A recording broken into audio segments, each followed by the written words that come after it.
வணக்கம் சுவாமி. எங்களுக்கு திருச்சேரை சாரநாத பெருமாள் திருக்கோவிலுடைய வரலாறு பற்றி சொல்லுங்கள் சாமி. இப்பொழுது நீங்கள் இருக்கக்கூடிய சன்னதி திருச்சேரை ஸ்ரீ சாரநாத பெருமாள் கோவில். 108 திருப்பதிகளிலே 12வது திவ்ய தேசமாக கொண்டாடக்கூடிய ஒரு சன்னதி. இந்த க்ஷேத்திரமே முதல்ல விசேஷம்தான். இங்கே எழுந்தருளி இருக்கக்கூடிய எம்பெருமானோட பெயர் திருநாமம் ஸ்ரீ சாரநாதன் என்கிற திருநாமத்தோட பெருமாள் சேவை சாதிக்கக்கூடிய திவ்ய தேசம். தாயார் சாரநாயகி தாயார். இந்த க்ஷேத்திரமானது சாரக்ஷேத்திரம், விமானம் சார விமானம், புஷ்கரணி சார புஷ்கரணி. நாம் எல்லாருக்கும் தெரியும், வைஷ்ணவ சம்பிரதாயத்தில் ஆழ்வார்கள் அவர்களாலே மங்களாசாசனம் செய்யப்பட்ட கோவில்களே திவ்ய தேசம் என்று அழைக்கப்படுகிறது. இந்த 12 ஆழ்வார்களிலே திருமங்கையாழ்வார் என்கிற ஆழ்வாராலே பாடல் பெற்ற தலமாக திகழக்கூடிய க்ஷேத்திரம். அது மட்டும் இல்லாதது, இந்த க்ஷேத்திரத்தில் எல்லாமே சாரம் தொடங்கிறது. அதனால இந்த க்ஷேத்திரத்துக்கு பஞ்சசார க்ஷேத்திரம் என்கிற பெயரும் உண்டு. அது என்ன சுவாமி சாரம்? கிருத திரேதா துவாபர கலி. நம்ம எல்லாருக்குமே தெரியும், நம் லோகம் என்பது காலத்தின் கீழே கட்டுப்பட்டுள்ளது.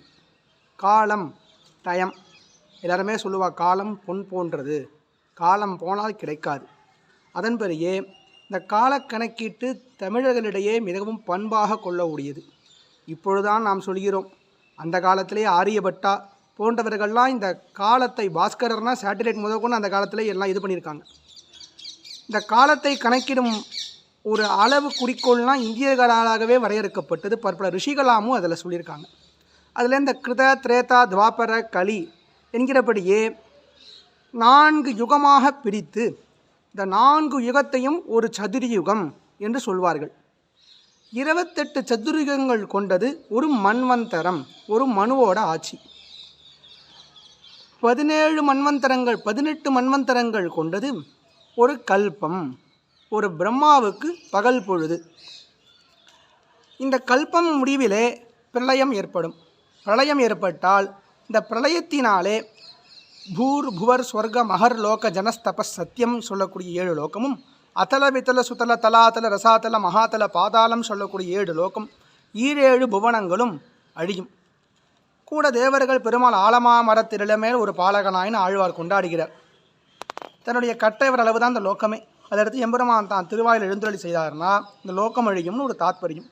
இந்த லோகங்கள்லாம் அழிந்ததுன்னா அதற்கு சிருஷ்டிகர்த்தா, அந்த லோகம் உருவாகிறதுக்கு ஒரு சிருஷ்டிகர்த்தா எப்படின்னா வேதம். இந்த வேதத்தை வச்சு தான் பிரம்மா இருக்கக்கூடிய அந்த தேவன், பிரம்மதேவன் உலகத்தை சிருஷ்டிக்க முடியும். அப்பேற்பட்ட அந்த வேதமும் கூட சேர்ந்து அழியும்.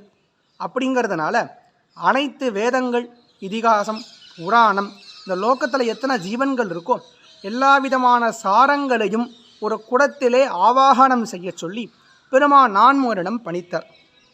நான்முகனும் ஒவ்வொரு தலமாக சென்று தன்னுடைய திருக்கரங்களாலே ஒரு மண் பானை செய்கிறார், மண்ணால் குடம் செய்கிறார். இந்த குடமானது உடைந்தின்றே போக இந்த க்ஷேத்திரத்தில் சாரநாதன் திருவடியை பணிந்து சார புஷ்கலிந்து சேர்த்தெடுத்து குடம் செய்து அந்த குடத்திலே இந்த தாது பொருட்கள், இந்த எல்லா விதமான சாரங்களையும் ஆவாகனம் செய்தார் என்று பூர்வர்கள் சொல்லுவதுண்டு. அந்த சாரங்கள்லாம் சேர்ந்த அறை என்பதனாலே இந்த க்ஷேத்திரத்துக்கு சேரை, திருச்சேரைங்கிற பேரும் ஏற்பட்டது. வடமொழியிலே சாரக்ஷேத்திரம், எல்லா சாரம் அடங்கின க்ஷேத்திரம் சாரக்ஷேத்திரம். அதுக்கு நாதன் சாரநாதனாக பெருமாள் காட்சி தரக்கூடிய திருத்தலம். அதேபோல் இந்த சந்நிதியில் பற்பல ராஜாக்களினாலே பற்பல கைங்கரியங்கள், விரிவாக்கங்கள் செய்யப்பட்டன. அதிலே முக்கியமானது ஒருத்தர் நல்லன் நரசபூபாலகன்னு சொல்லக்கூடிய ஒரு மந்திரி, சோழராஜாவோட மந்திரி என்று என் பூர்வர்கள்லாம் சொல்லி அடியேன் கேள்விப்பட்டிருக்கேன். அந்த மந்திரியானவர் சாரநாத பெருமாளின் திருவடி நிலைகளிலே எம்பெருமான் மீது, பெருமாள் மீது ஒரு காதல் கொண்டு பெருமாள் மீது பக்தி செய்து, அதாவது அந்த சோழராஜா என்ன செய்வாதனையார்கள், தஞ்சாவூரில் தன்னுடைய மாளிகை இருந்தது, அரண்மனை. அதிலிருந்து கற்கள்லாம் அனுப்பி வைத்து மன்னார்குடி ஸ்ரீ ராஜகோபால சுவாமி, செம்பக மன்னார் மன்னார்குடி பெருமாளுக்கு பற்பல பெயர்கள் உண்டு. அந்த ராஜகோபால சுவாமிக்கு மண்டப கைங்கரியங்கள்லாம் செய்தார். கோபுர விமான கைங்கரியங்கள் நிறைய செய்தார் அந்த ராஜா. அப்படி செய்யும் பொழுது இந்த க்ஷேத்திரத்துக்கு, அதாவது இது ஒரு வழியாக அமையும் மன்னார்குடிக்கு, நம் ஊரிலேருந்து 30 கிலோமீட்டர் தொலைவு தான் இந்த மன்னார்குடி திவ்ய தேசம், மன்னார்குடி க்ஷேத்திரம். இந்த மன்னார்குடி க்ஷேத்திரத்திற்கு ஒரு உதாரணம் சொல்லுவதையாக ஒரு 30 கற்கள் போகின்றது என்றால் அதிலிருந்து ஒரு 5 கற்களை இந்த எம்பெருமானுக்கு என்று ஒதுக்கி விடுவர் இந்த நல்லன் சொல்லக்கூடிய மந்திரி. அவர் நிர்வாகத்தின் பெயரில் நிறுவப்பட்டது மன்னார்குடி மண்டபங்கள், சன்னதிகள், போக்குவரத்து இத்தியாதிகள் எல்லாம். அப்படி செல்லும் பொழுது இதன்படியே ஒவ்வொரு நாளும் கற்கள் தொடங்கின, அதாவது கற்களானது ஒரு இடத்துல தேக்கி வைக்க செய்தால் அந்த இடத்துல ஒரு 30 கல் வர வேண்டிய இடத்துல 20 கல் தான் வருதுன்னா டைம் டிலே ஏற்படும். ஏன்னா இன்றைக்கி 30 கல்லை வச்சு கட்டணும்னு இருக்கும், 20 கல் தான் கட்டியிருப்பாங்கன்னா தொடர்ச்சியாக ஏற்படும், டைம் டிலேங்கிறது நிச்சயமாக ஏற்படும். இதை வைத்து ராஜா காலக்கணக்கீட்டு செய்து ஏன் இவ்வளோ நாட்கள் ஆகின்றனன்னு பார்த்தால் தீர விசாரிக்கிறான். இது மாதிரி மந்திரி வந்து கற்கள் எடுத்து வைத்து கொண்டிருக்கிறார் என்று. உடனே அந்த மந்திரியை கூட்டி கேட்கிறார், என்னப்பா இது மாதிரி செய்தியேப்பா கேட்கும் பொழுது, நான் தெய்வத்துக்கு தொண்டு செய்கிறேன் என்று மந்திரி ராஜாவிடம் செய்கிறார். ராஜா, தெய்வத்துக்கு தொண்டு செய்கிறாயா? என்ன? இல்லை சுவாமி, திருச்சேரங்கிற ஊரில் கோபாலங்கிற சுவாமிக்கு தான் செஞ்சுட்டு இருக்கேங்கிறார் ராஜாட்ட மந்திரி. நாளைக்கு நான் வந்து தெய்வத்தை வணங்க வருகிறேன். நான் வரும் பொழுது கோபாலன் காட்சி தந்ததையாகில் உண்மை நான் எதுவும் செய்ய மாட்டேன், இல்லை வேறு தெய்வத்துக்கு செய்வதையாகில் உன்னை சிரச்சேதம் செய்திடுவேன் என்று ராஜா மிரட்டுகிறார். இந்த ஊரை நோக்கி வரா. மறுநாள் ராஜா தர்மபத்னி 2 பேரும் வரா. எம்பெருமான் தான் பக்தோச்சித்தன் ஆயிட்டே. பிரகலாத ஆழ்வான் வந்து அங்கே இந்த தூணையாவது காமிச்சிடுவாரான்னு சொல்லி நிருசிம்ம பெருமாள் என்ன பண்ணுறாராம், அந்த மாளிகையில் உள்ள மொத்த தூணையும் வியாபித்திருந்தானா நிருசிம்மன். ஏனென்றால் இந்த பிரகலாத ஆழ்வான் குழந்தை, எந்த தூணை வேணால் காமிப்பான். ஆனால் ஹிரணியனும் மாடு தட்டி கொண்டு ஒரு தூணை காமிச்சான். ஏன்னா அந்த தூண் அவன் கண்பட கட்டின தூண். இந்த தூணில் இருக்கானான்னு தான் காமிக்கிறான் ஹிரண்யன். உடனே நம்மலாம் சொல்லுவோம், தூணிலும் இருப்பான் துரும்பிலும் இருப்பான் என்று. பிரகலாத ஆழ்வான் எம்பெருமான் இல்லாத இடமே இல்லை என்று கூற நரசிங்கன் தூணை பிறந்து கொண்டு வந்து பிரகலாதனுக்கு காட்சி கொடுத்தான். அப்பேற்பட்ட பக்தர்கள் மீது ஒரு பற்று உள்ளவன் என்றால் அது எம்பெருமான் ஆகிய மகாவிஷ்ணு இந்த க்ஷேத்திரத்தில் இவ்வளோ கைங்கரியங்கள் திருப்பணி செய்த இந்த நல்லனை விட்டு விடுவாரா? அதனால் நல்லனுக்கும் ராஜாவுக்கும் கோபாலனாகவே பெருமாள் பிரத்யட்சமாகிறார் இந்த க்ஷேத்திரத்தில். ராஜாவும் கீழே விழுந்து பெருமாளை நமஸ்காரம் செய்து, இப்பேற்பட்ட கைங்கரியத்தை எனக்கு கொடுத்தாயே என்று நல்லனுக்கு நல்ல விதமாக பாராட்டுகளையும், இந்த வெளி மண்டபம், இந்த ராஜகோபுரம் இத்தியாதிகள் எல்லாமே இந்த சோழராஜாவால் ஏற்பட்டு கைங்கரியங்கள் இந்த எம்பெருமான் அவன் மூலியமாக எடுத்துக்கொண்டான். நல்லன் என்னோட பெயர் நரசபூபாலகன். இதிலிருந்து என்ன தெரிகிறது நமக்கு? எம்பெருமானானவன் மாடு போன்று. என்ன மாடு போன்றுன்னு சொல்கிறேன்? மாட்டுக்கு நம்ம என்ன தரோம்? புல்லுக்கட்டு போடுறோம், அகத்திக்கீரை தரோம், நம்ம ஆற்றுல உள்ள மிச்ச சாப்பாடெல்லாமும் கொண்டு கொடுக்குறோம். நம்ம மாடு நமக்கு என்ன தருது? சுத்தமான பாலை கொடுக்கறது. எம்பெருமானிடம் புஷ்பம், பழம், பத்திரம், தோயம் இதெல்லாம் கூட கொடுக்கணும் அவசியம் இல்லை. தன்னோட பக்தி ஸ்ரத்தையாக வாயை திறந்து ஒரு தடவை கிருஷ்ணா, ராமா, கோவிந்தா, நாராயணா, என்ன தெய்வம் பிடிக்குமோ நம்ம சனாதன தர்மத்தில் மாத்திரம்தான் இஷ்ட தெய்வம் ரொம்ப விசேஷமாக நம்ம சனாதன தர்மத்தில் உண்டு. மிச்சம் எந்த தர்மத்திலையும் கிடையாது.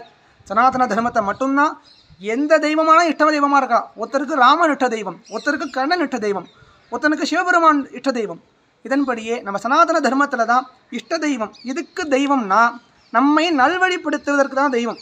நாம் எந்த விதமான கெட்ட பழக்கங்கள் லோகத்தில் இன்னைக்கு கெட்டு போகிற சமாச்சாரம் எவ்வளவோ இருக்குது, 1 2 கிடையாது, எவ்வளவோ வந்துடுது, வரப்போகிறது. எதுவுமே அதில் மாற்றுக்கள் கிடையாது. ஆனாலும் நம்மை நல்வழிப்படுத்த வேண்டும் அப்படின்னா தெய்வம்னா நம்ம நல்வழிப்படுவோம். ஆதலால் தான் உனக்கு என்ன தெய்வம் பிடிக்குமோ அந்த தெய்வத்தை பற்றி கொண்டாடு என்று பெருமாள் திருநாமங்களை தான் திருவாக்கால சொல்லணும். அதுவே பெரிய கைங்கரியம். சனாதனம் நல்லபடியாக இருக்க வேண்டும். அதற்கு நாம் பெருமாள் பேரை, நான் எவ்வளவோ அழிவுகள் ஏற்பட போகிறது, ஏற்பட்டுன்னு தான் இருக்குது நம்ம தர்மத்துக்கு. இந்த தர்மம் எக்காலத்துக்குள்ளும் குறையாது, எப்பொழுதும் குறையாது. சனாதன தர்மம் நின்று தான் எப்பொழுதுமே நிற்கும்.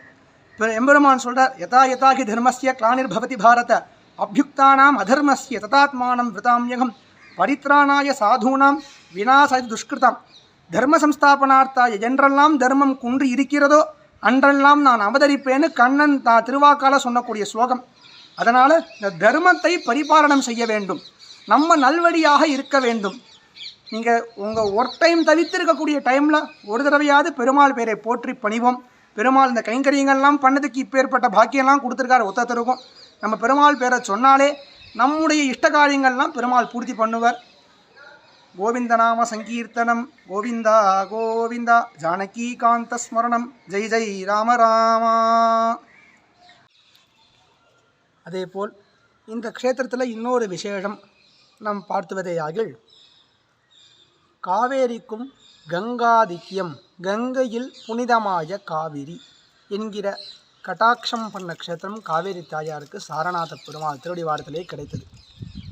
எப்படி சுவாமி பார்த்தோன்னா, விந்தியமலை சாரலிலே கங்கா யமுனா சரஸ்வதி கிருஷ்ணவேணி சரயு துங்கபத்ரா கோதாவரி காவேரின்னு சொல்லக்கூடிய இந்த புண்ணிய நதிகள் அனைவரும் விளையாடின்னு இருக்கா. அந்த சமயத்தில் ஆகாய மார்க்கத்திலே விஸ்வாசுன்னு சொல்லக்கூடிய கந்தர்வன் ஒருவன் இவர்களை பார்த்து, இதுவரைக்கும் இந்த இவாள் எல்லாருமே தீர்த்தமாக தான் செவிச்சிருக்க, இன்று தான் இவர்களை ஒரு பெண்ணாக பார்க்கிறேன் சொல்லி, நம்ம எல்லாருமே சாதாரணமாக ஒரு நதியில் குளிக்கிறதே ரொம்ப விசேஷம்னு சொல்கிறோம்.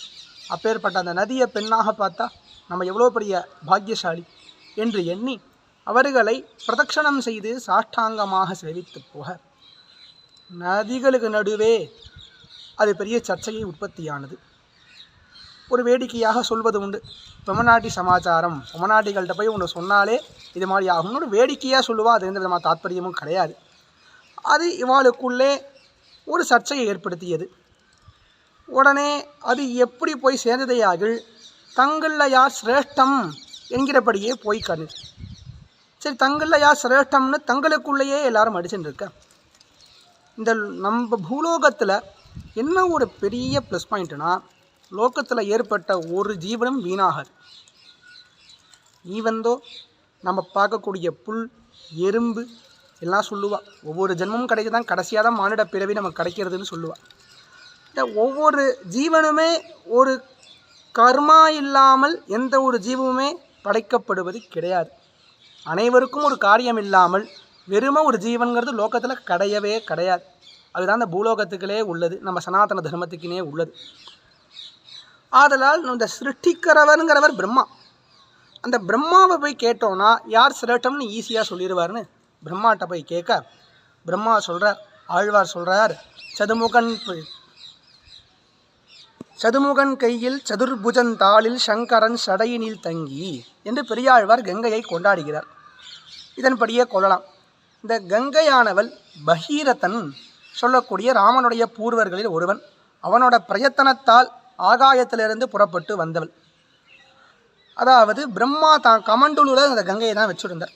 அவர் கமண்டூலேருந்து புறப்பட்ட கங்கை எம்பெருமான் திருவிக்கிரமாவதாரம் எடுக்கும் பொழுது எம்பெருமான் திருவடி நிலைகளை பற்றி அதற்கு அடுத்தபடியாக அந்த வேகத்தை இந்த பூமி பாரம் தாங்க வேளது. அதனால் சிவன் தன் சிரசிலை ஏற்றுக்கிறார். சதுமுகன் கையில், சதுர்முகன் 4 முகம் கொண்டவன் கையிலிருந்து புறப்பட்ட கங்கையானவள் சதுர்புஜன் தாளில் 4 புஜங்கள் கொண்ட எம்பெருமான் திருவடி வாரத்தில் பற்று சங்கரன் ஷடையனில் தங்கி சிவன் தான் சிரசில் ஏற்றுருக்கார். எம்பெருமான் திருவடி நிலைகளே தீர்த்தமாக வந்ததுனால எம்பெருமானோட ஸ்ரீபாத தீர்த்தம்ங்கிற சிரேஷ்டம் கிடைத்தது கங்கைக்கு.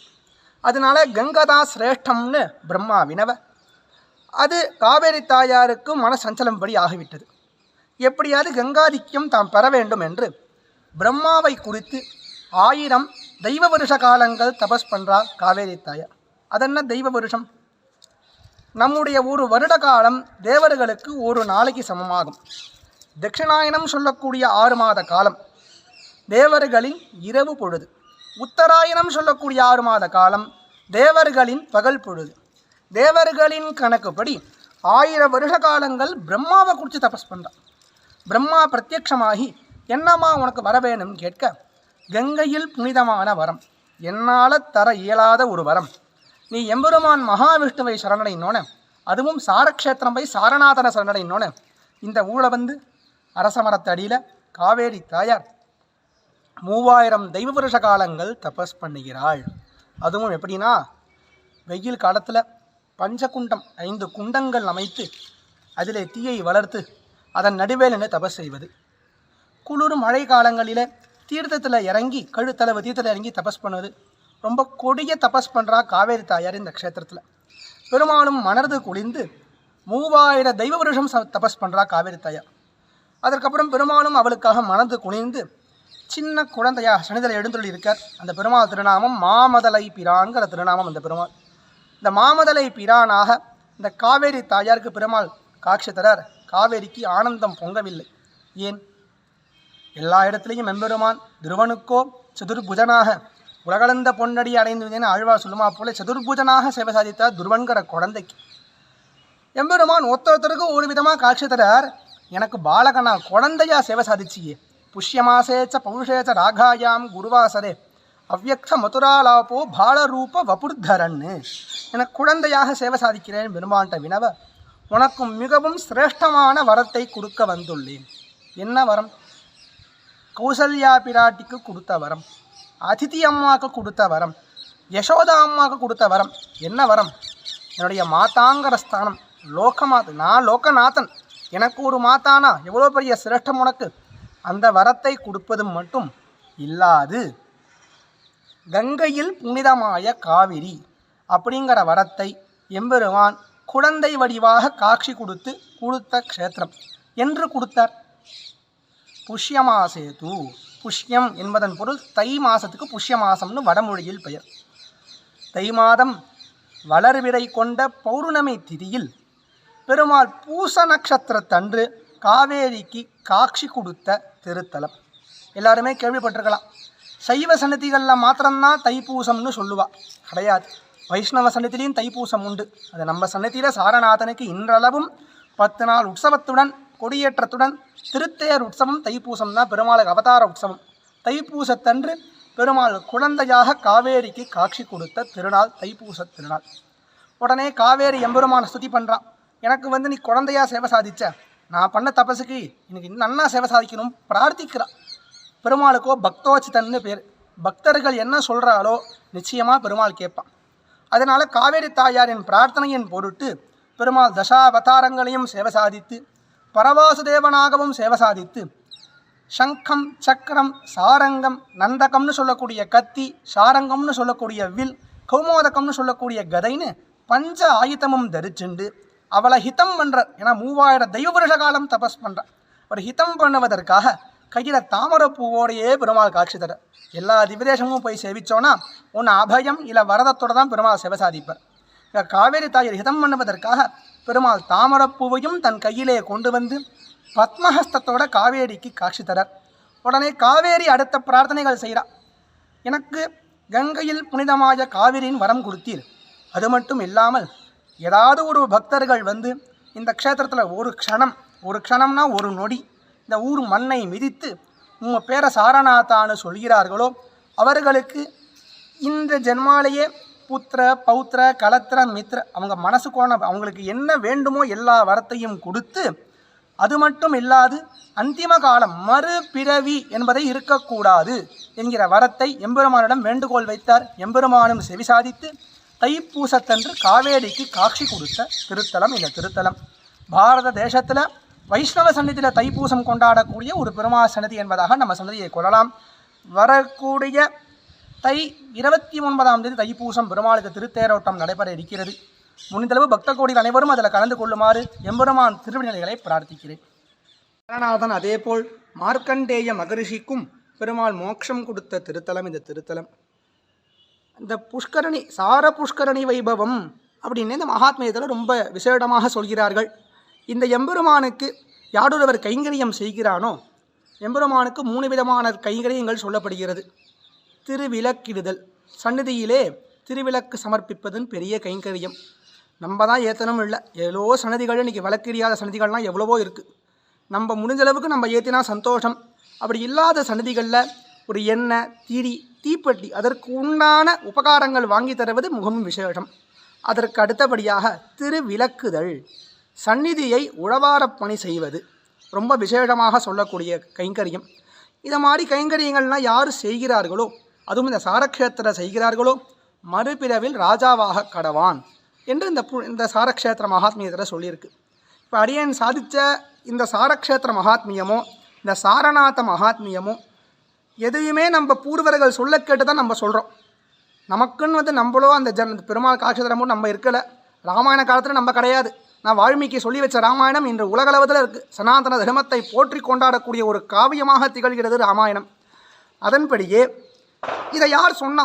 இதுக்கு பேஸ் எங்கே இருந்துன்னா ஸ்ரீராமாயணத்தில் விபீஷண ஆழ்வான் இலங்கை பாழ்பட்டு இருக்கு, ராவண வதமாகி இலங்கையே பாழா இருக்கு, இந்த ஊரை உத்தாரணம் பண்ணணும் அப்படிங்கிற பிரயத்தனத்தின் பொழுது ராமனிடம் வினவ, ராமன் தன்னுடைய குலதனம் தன்னுடைய குல தெய்வமான ரங்கநாத பெருமாளையே தூக்கி கொடுக்கிறார் விபீஷணனுக்கு. இதை வைத்துக்கொண்டு உன் லங்காபுரியை புனருத்தாரணம் செய்து கொள் என்று. விபீஷண ஆழ்வானும் எம்பெருமானை தான் சிரசோட விமானத்தில் எழுந்துள்ள செய்து கொண்டு வருகிறார். அவருக்கும் சந்தியாவந்தனம்ங்கிறது மிகப்பெரிய கடமை. இந்த சந்தியாவந்தனம் செய்ய வேண்டிய அவசியம் ஏற்படுகிறது மத்தியான வேளையிலே.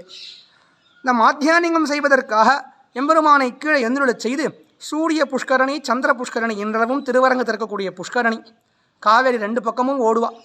அங்கே போய் தீர்த்தம் எடுத்து மாத்தியானிகம் செய்தார். வந்து பெருமாள்கிட்ட பிரார்த்தனை பண்ணுறார். பெருமாளை அசைக்க முடியல. உடனே பெரிய பெருமாள் சொல்கிறாராம், நான் சாரக்ஷேத்திரம்னு ஒரு ஊர் இருக்குது, அங்கே சாரநாதன் சொல்லக்கூடிய சுவாமியாக காவேரிக்கு நான் காட்சி கொடுத்து தைப்பூசத்தன்னைக்கு காட்சி கொடுத்தேன்.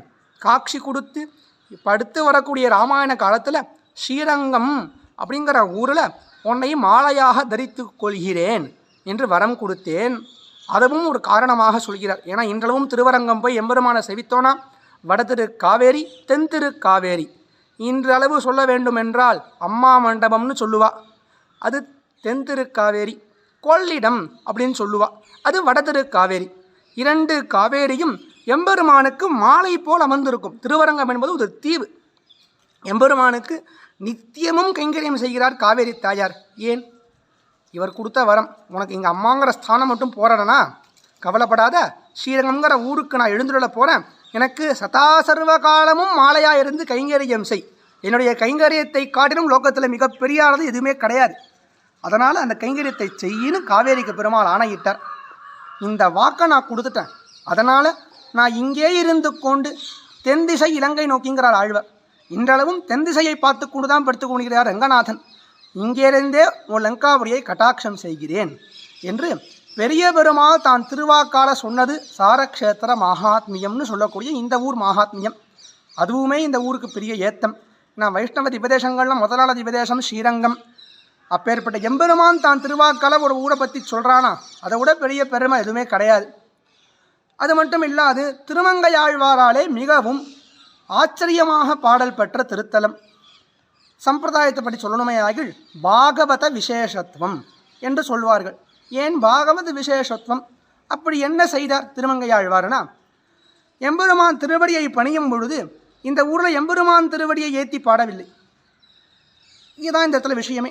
எம்பெருமானை வந்து சேவிக்கக்கூடிய அடியார்கள் யாரொருவர் வந்து இந்த எம்பெருமானை சேவிக்கிறாளோ, கண்சோர வெங்குருதி வெந்திடிய வெண்தழல் போல் கூந்தலாலை மண்சேர முளையுண்ட மாமதலாய் வானவருத்தம் கோவேயன்னு விண்சேரும் இளந்திங்கள் அகடுருஞ்சி மணிமாடமழுகு செல்வத்தன் சேர எம்பெருமான் தாழ்தொழுவார் காண்பின் தலைமேலாரே என்று எம்பெருமான் திருவடியை சாரநாதன் திருவடியை யாடுருவ தொழுவாரேயாகில் அந்த பாகவதோத்தமன் அந்த வரக்கூடிய அந்த பக்தன் தான் எனக்கு விசேஷம் சொல்லி அவா அடிகளை சிரசில் தரித்துப்பேன்.